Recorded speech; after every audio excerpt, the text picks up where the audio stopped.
à toutes et à tous, ravi de vous retrouver pour ce JT à la une de l'actualité de ce samedi 28 octobre 2017.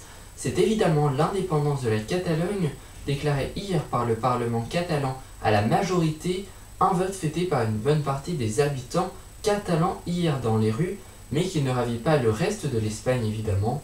En effet, quelques heures après, le Sénat espagnol a voté la mise sous tutelle de la Catalogne grâce au fameux article 155 de la Constitution. De plus, le parquet général d'Espagne annonce qu'il engagera la semaine prochaine une procédure judiciaire contre le président de la Catalogne, Carlos Puigdemont, pour rébellion. Mariano Rajoy a pour sa part annoncé que le président catalan, son vice-président et ses ministres allaient être destitués. Il convoque une élection le 21 décembre prochain. De nombreux pays ont évidemment réagi à cette tentative d'indépendance, comme l'Allemagne, la France, le Royaume-Uni ou encore les États-Unis, qui apportent leur soutien au gouvernement central.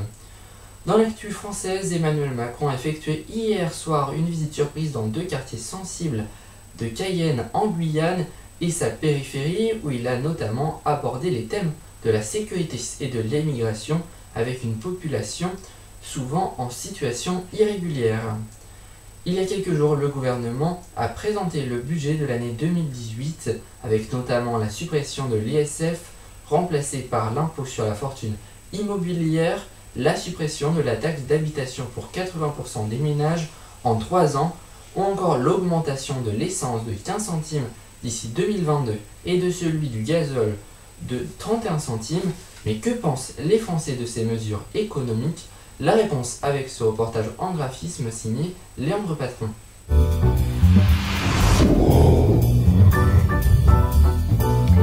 D'après un sondage BVA, 46% des Français trouvent que la politique économique du gouvernement est bonne, contre 49% qui la trouvent mauvaise. Et à noter que 5% des Français ne se sont pas exprimés. 72% des Français approuvent la baisse d'impôts. 50% des Français pensent que les mesures prises par le gouvernement amélioreront la situation économique de la France dans les futures années. Et puis, 62% des Français approuvent la suppression progressive de la taxe d'habitation pour 80% des ménages.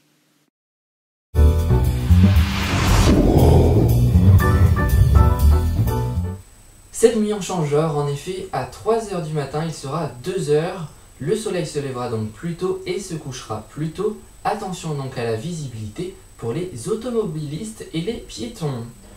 En bref, le nombre de chômeurs est en baisse de 1,8%, c'est-à-dire 64 800 chômeurs en moins ce mois-ci. Ce week-end est déjà le second des vacances de la Toussaint et demain ça sera vert partout en France. Mais quel temps va-t-il faire? La réponse de suite avec votre bulletin météo.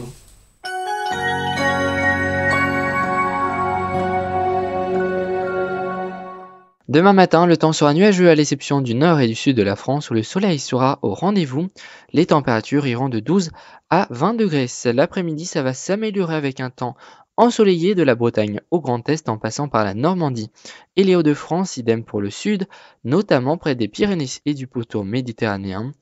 Ailleurs, les nuages feront de la résistance avec quelques gouttes de pluie sur la Nouvelle-Aquitaine et l'Auvergne. Côté température, il fera de 9 à 17 degrés. Enfin, lundi, pour débuter la semaine, le beau temps sera quasiment unanime sur toute la France avec quelques cumulus sonores. De plus, des nuages seront présents sur l'Ariège et les Pyrénées-Atlantiques. Il fera de 6 à 17 degrés, des températures en forte chute. C'est la fin de cette édition. Merci à vous tous pour votre fidélité. Votre prochain rendez-vous, c'est demain à 11h30 sur France 1 Radio, où j'aurai grand plaisir à vous retrouver pour le flash d'information. D'ici là, on se quitte avec de très belles photos des jardins suspendus du Havre. Passez une excellente soirée et à demain.